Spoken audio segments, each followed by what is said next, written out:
I think we're all dealing with whatever this brings up in us, you know, and I was just talking to a friend of mine yesterday, and he is just absolutely rabid about protecting his mother, which I completely understand. His mother is here in Colorado, and he's here in Colorado. So he has been just socially isolating because he's so fearful of his mother getting sick, which I completely understand. My parents are in a different state, but I definitely feel like we all have this anxiety for one another. I can't protect you. I can't protect my boss that I love. I can't protect my husband or even my kids at this point. Like, we're all just in this together. And the very best thing we can do, and the very hardest thing, and isn't that always the case? The right thing and the hardest thing are often the same thing. Yeah. Is stay isolated and find other ways to connect with the people we love. But when touch is your language, what a heart-wrenching scenario we're in. I know, that's right.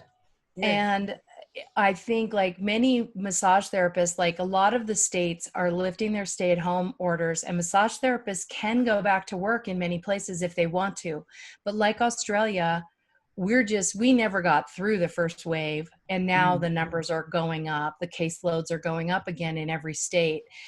And I don't really think America's going to shut it down again. I think there's a little bit of fatalism that's kind of taking over the country, where it's like, I've had enough, I'll take my chances.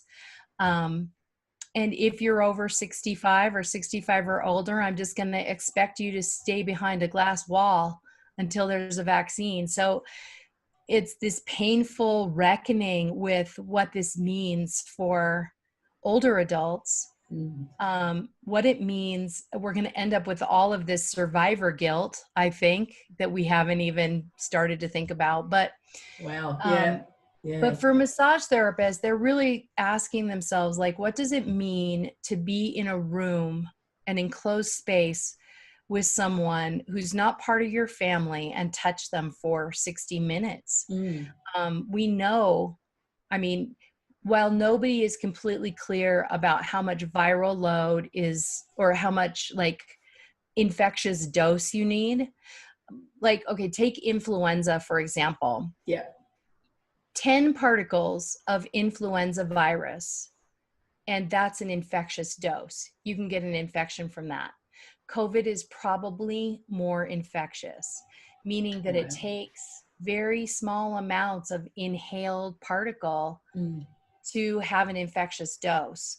And while nobody's completely clear on those metrics right now, it looks like close contact and very low infectious dose.